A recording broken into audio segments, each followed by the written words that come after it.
ভারতের সঙ্গে রয়েছে বাংলাদেশের বৃহৎ বাণিজ্য সৌহার্দ্য ও সমৃদ্ধির সম্পর্ক।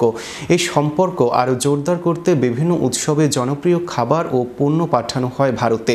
মঙ্গলবার রাত 12টার দিকে বেনাপোল স্থলবন্দর দিয়ে ট্রাকে করে এই প্রথম চালান ভারতের পেট্রোপোল বন্দরে প্রবেশ করে। দুর্গাপূজায় অতিথি আপ্যায়নে খাবারের প্রধান তালিকায় ইলিশ রাখেন ভারতীয় বাঙালিরা। আগে ইলিশ রপ্তানি উন্মুক্ত থাকলেও 2012 সালে তা বন্ধ হয়ে যায়। তবে ভারতীয় ব্যবসায়ীরা দুর্গাপূজায় ইলিশ আমদানি অনুরোধ জানালে অন্তর্বর্তী সরকার 1200 টন ইলিশ অনুমতি দেয়। প্রথম চালানে 6টি প্রতিষ্ঠানে 37 টন 460 কেজি ইলিশ ভারতে রপ্তানি হয়েছে। 5 অক্টোবরের মধ্যে ইলিশ রপ্তানি শেষ হবে।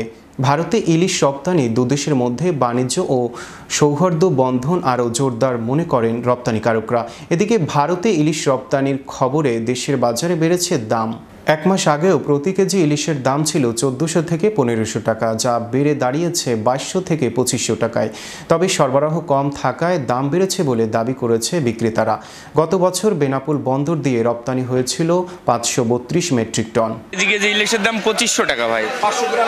500 গ্রামেরটা 1200, 1400, 1300। বাঙালি জাতির উপরে সম্পূর্ণ এটা কি দিচ্ছে, চাপিয়ে দেওয়া আছে। অথবা এটা বাংলাদেশের উৎপাদন জিনিস, বাংলাদেশের জন্য 1200 টাকা 1000 টাকা হওয়া উচিত। বাণিজ্য মন্ত্রণালয়ের অনুমতির প্রেক্ষিতে শারদীয় দুর্গাপূজা উপলক্ষে ভারতে 1250 মেট্রিক টন ইলিশ মাছ অনুমোদন হয়েছে। 2025 সালে দুর্গাপূজা উপলক্ষে ভারতে বাণিজ্য মন্ত্রণালয় থেকে এবং মৎস্য অধিদপ্তর থেকে 1200 মেট্রিক টন মাছ 37টি প্রতিষ্ঠানকে 1200 মেট্রিক টন ইলিশ মাছ রপ্তানির জন্য অনুমতি প্রদান করা হয়েছে। আজকে ইতিমধ্যে আমাদের কাছে 6টি প্রতিষ্ঠান 37.46 মেট্রিক টন মাছ রপ্তানির জন্য আবেদন করছে।